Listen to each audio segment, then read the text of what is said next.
Welcome into Vikings Now by Chat Sports. My name is Patrick Siepman, and thank you guys for joining us on this Monday. Loaded show for you guys. We're going to be discussing a Rich Eisen trade ideas. He suggested that the New York Jets could be potentially calling the Minnesota Vikings about our quarterback, Kirk Cousins. I'm going to be diving into all that and more and giving you guys my thoughts on that. And can the Minnesota Vikings win make the playoffs? Obviously, with the 0-2 start, we know the odds are stacked against us, but I think the Vikings have still a very, very good chance. I just think they need to clean up a couple of things. But that's what's coming up on today's edition of Vikings Now. But, guys, we got a must-win game this Sunday against the Los Angeles Chargers. And you know what we do here at Chat Sports? Sub-4 dubs. If you want the Vikings to beat the LA Chargers in US Bank Stadium, noon Sunday, make sure you guys hit that subscribe button, lock us in. Any news and rumors that come out around this team, I want to be your go-to Minnesota Vikings YouTube channel. And hey, we're also going to be live for that game as well. So make sure you guys hit that subscribe button and lock us in if you want the Vikes to beat the Chargers. Now let's talk about it, though. Are the Minnesota Vikings cooked? Is their season over? Is there no chance that the Vikings can make the NFL playoffs this season? We're going to be breaking it down. But I do think it's important to take a look at what the rest of the NFC North did this week, because the Vikings honestly caught a ton of breaks. Obviously, with the Vikes starting 0-2, they kind of dug themselves a hole a little bit. But the rest of the NFC North, all three of them caught L's this past Sunday. The Bears ended up losing to the Tampa Bay Buccaneers in Tampa. The Packers lost to the Falcons in Atlanta. And then the Lions caught a home L in overtime against the Seattle Seahawks. So right now, the Packers and the Lions sit at 1-1. The Bears and the Vikings are both at 0-2. I still think the Vikings, with only being a game out right now, they still have a chance to win this division and still have a great chance to make the playoffs. But this was all good news yesterday. I was a big Bucs guy, big Falcons, and a big Seahawks guy. They all ended up catching wins for our Vikings. But my overall takeaway with the Vikes, I still think they are a good football team.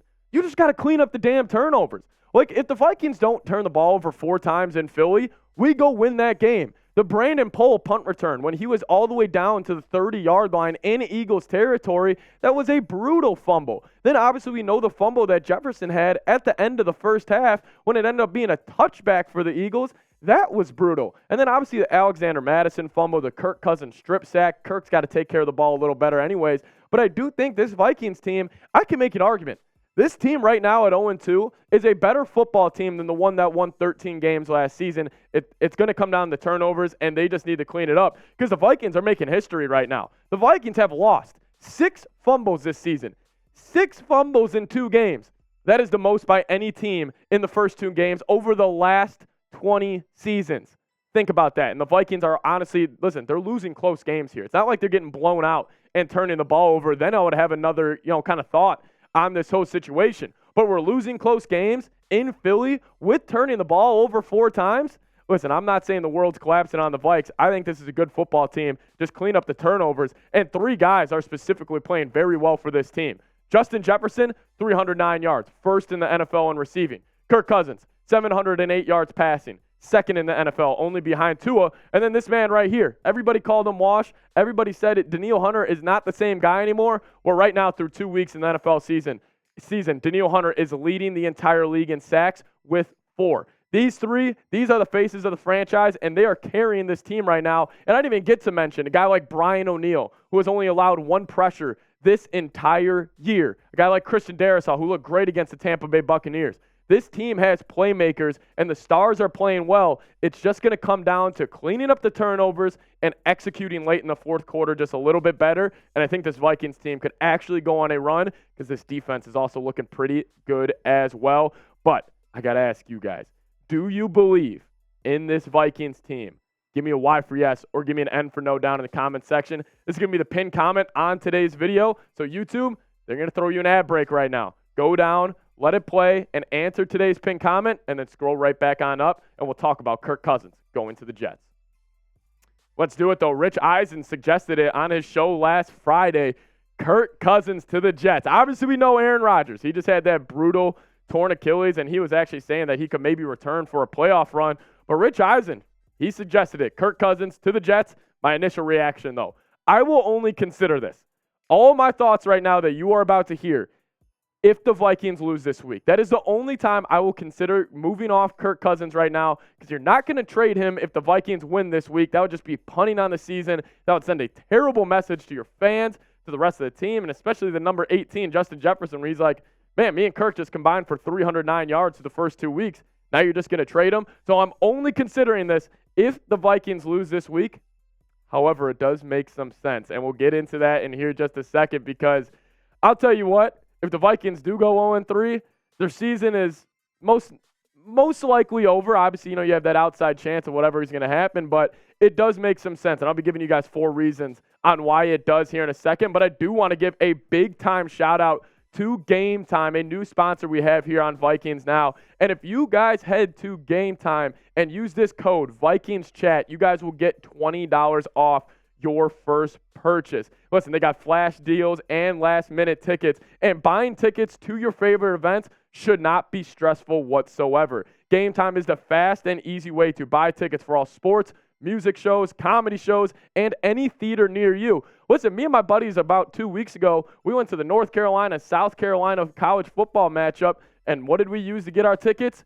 Game Time. It was a sweet, easy to use app where you can actually see where you're sitting on their screen when you are buying your tickets. I think it's a great little touch they have. They show your prices and everything. Make sure you guys get connected and get hooked up with Game Time. And if you guys use that code right there, Vikings Chat, you guys will get $20 off. I'll make sure to put that in the comment section and the description of today's show. One last time, download the Game Time app, create an account, and use code VikingsChat for $20 off your first purchase. Terms apply. Again, create an account and redeem code VikingsChat for $20 off. Download Game Time today. Last-minute tickets, lowest price guaranteed.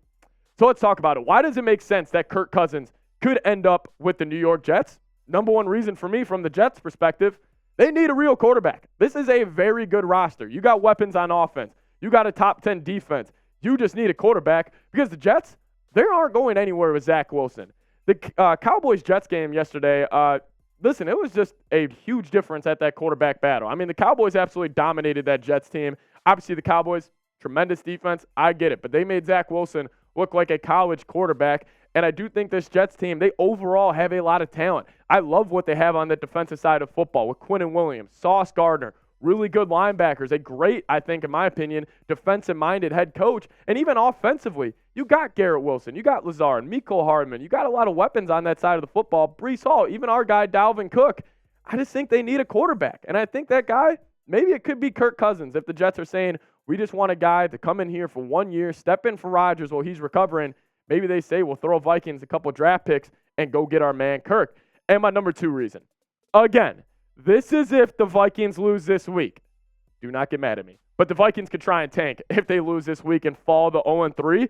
Because I'll tell you what, this upcoming quarterback class is absolutely stacked. We know the top dog, Caleb Williams. He's one of the best prospects we have had in the NFL in a very, very long time. But even besides that, you got Shedeur Sanders, Deion's kid. You got Drake May out of North Carolina, like Michael Penix, J.J. McCarthy from Michigan. This quarterback class is absolutely deep. Even Quinn Ewers. I completely forgot about Texas guy, Quinn Ewers. I'm a big fan of him as well. But you have a lot of great QBs coming up in this draft class.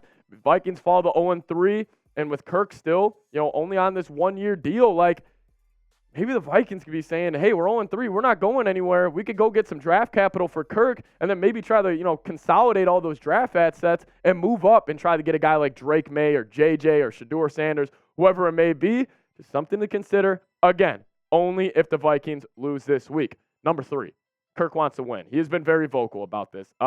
If you guys watch the Netflix documentary Quarterback, clearly Kirk is one competitive SOB. And I think Kirk, if he fell to 0-3, I don't think he would be totally against a trade to New York. Obviously, he does have that no trade clause in his contract. And, the family side of things, that all comes into it. He loves living in Minnesota. He loves his family being up there. And he's raved about the city and the love he's gotten from the city. But the Vikes are 0-3, and maybe the roof is kind of crumbling in on this Viking season. Maybe Kirk just says, I can go live in New York for a year and go try to win a Super Bowl with an absolutely stacked roster, still has good weapons in Garrett Wilson. Something to consider. I don't think Kirk, even if the Vikings started 0-6, I still don't think he would waive that no trade clause just because of the family side of things. He built that awesome mansion that we saw in the quarterback series. But again, just something to consider. My final reason, this is kind of on both sides. This is a Kirk perspective and a New York Jets perspective. Kirk's on a one-year deal. His contract, I believe, is around 1 year, $35 million this season. And think about it from the Jets side of things. Like, Aaron Rodgers has been very vocal that he wants to come back and play for the Jets next season. So maybe they say, Kirk, 1 year rental quarterback, try to, catch lightning in a bottle here and maybe a little Nick Foles, Philadelphia Eagles run that they could go on with this stacked roster. Maybe they're saying, let's go do that. Kirk's side of things, maybe another reason why he would waive this no trade clause is he says, it's only a year. Maybe my future in Minnesota is obviously very uncertain with no years left on the contract after, but maybe he's saying I could go live in New York for a year and then find another city to settle down with my family for the remainder of my NFL career. So just something to consider. Those were 4 reasons on why I had that it could make sense for Kirk to head to New York. But my final thoughts, I really, really doubt Kirk gets traded. I really doubt it. But if the Vikings, let's just say they get blown out this Sunday and the Chargers come in and they win 40-10, and it's reminiscent of the Vikings-Cowboys game from last season, you truly never really know. We've seen crazier things happen in the NFL, and especially with the more kind of quarterback, mobile days where I feel like quarterbacks are jumping from team to team a lot more than they did. Maybe the Vikings say, we're going to plan for the future and we're going to move off Kirk, get some draft assets where maybe we can go trade up and get our guy in next year's NFL draft. Listen, extremely unlikely, but Rich Eisen suggested it, so we broke it down. Those are my final thoughts, but I want to get your thoughts. Would you trade Kirk to the Jets if they start 0-3? Again, I'll say that again. I don't want any mean comments on this video saying, why would you say we're going to trade Kirk to the Jets? Only if we start 0-3. Give me a T for trade or give me a P for pass if you would trade Kirk to the Jets. Again, I want to remind you guys, hit that subscribe button. I do not want to lose this week to the Chargers. I want to keep this season going, keep the positive vibes going. Don't jinx this football team. Hit that subscribe button. We're going to be live about an hour before the game this Sunday. We had over 100,000 people join us on our last week's watch party, so I want to make sure you guys are there. Best way to do so, turn on notifications, hit that sub button. See you guys next time. Skol Vikes.